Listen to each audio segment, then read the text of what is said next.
नमस्कार. इमान. लेखक अनामिक. अभिवाचन अनुराधा कर्वे. साधारण 8-10 वर्षापूर्वीची गोष्ट आहे बघा. त्यावेळी विनावाहक विना थांबा अशी सांगली कोल्हापूर बससेवा सुरू झाली होती. बरोबर सकाळी 8 वाजताची बस मी पकडली. नवरात्र आणि त्यात शुक्रवार, त्यामुळे बसला बऱ्यापैकी गर्दी होती. माझ्या शेजारी 60-70 वर्षाची वृद्ध महिला बसली होती. तिच्या पेहरावावरून ती सांगलीच्या कुठल्या तरी खेडेगावातून आली होती हे कळत होतं. गाडी सुरू झाली. खिडकीतून येणारं गार वारं मनाला आनंद देत होतं.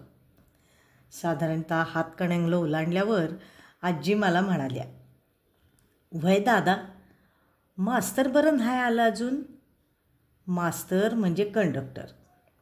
मी म्हणलं, "आजी, या गाडीला मास्तर नसतंय. गाडीवर लिहिलं या की तसं." "अरे देवा, मग तिकीट?" "ते खालीच एस टीमध्ये बसायच्या आधीच काढायचं असतंय." "मग आता हो, तिकीट तपासायला वाटेत कुणी चढलं आणि पकडलं तर दंड भरावा लागेल.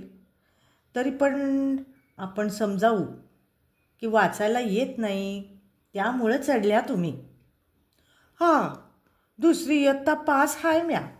मोरं बी शिकले असते, पर बाण चुलीपुढे बसवलं.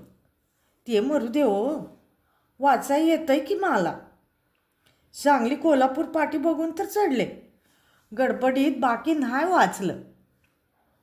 "अहो आजी, आपण फक्त तसं सांगू. असं बी ते बेनं कुणाचं ऐकताय वय? तरी बी उगाच वाईच खडा टाकून बघू. ते बी तपासणीसाठी आले तर मग बघू." 2 मिनटं म्हातारी काहीच बोलली नाही. डोक्यावरचा पदर सावरत हळूच म्हणली, "नशिबी गरिबी पुजल्या ते परवडलं, पर अडाणीपणाचा शिक्का लई बेकार. ह्या सगळ्या जांगडगुत्त्यात गाडी केव्हा कोल्हापूर स्टँडमध्ये शिरली कळलंच नाही." मी खिडकीतून डोकावून पाहिलं. बाहेर कोणी तपासणीच नव्हता. आजीला म्हणलं, "आजी, आता सुमडीत उतरा आणि इकडं तिकडं न बघता लगेच स्टँडच्या बाहेर पडा." आजी काहीच बोलली नाही. बाहेर आल्यावर मी गाड्यावर मस्त चहा मारला. तेवढ्यात पुन्हा आजी दिसली. म्हटलं, "आजी, अजून इथंच?" आजीनं चोळीत खुपसलेली पर्स काढली. त्यातून एक तिकीट बाहेर काढलं आणि माझ्या हातात दिलं. आजीनं उतरल्यावर कोल्हापूर सांगली असं तिकीट विनावाहक विना थांब्याच्या काउंटरवरनं काढलं होतं. मला म्हणाली, "टाक फाडून."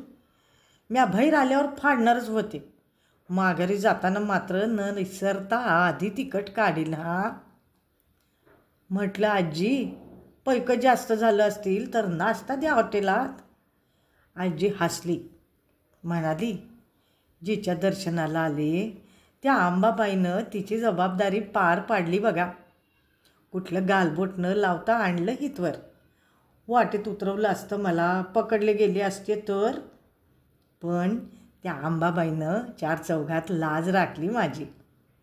दंड भरा इतकं पैसे नाहीत, पण मग आता म्या किमान हाय तेवढं तिकीट काढून फाडून टाकलं म्हणजे झालं की र हिसाब बराबर. आता जाताना मात्र नाही इसरायची. महालक्ष्मीच्या दारात जायचं आणि ते बी कोणाची तरी लक्ष्मी लुबाडून. हे बरं नाही." मी काहीच न बोलता हातातलं तिकीट फाडून टाकलं. आजी गेली अंबाबाईच्या दर्शनाला. मी मात्र तिथनंच हात जोडले. ढीग इयत्ता गिरवल्या तरी ही अशी नीतिमत्ता येतेच असं नाही हेच खरं.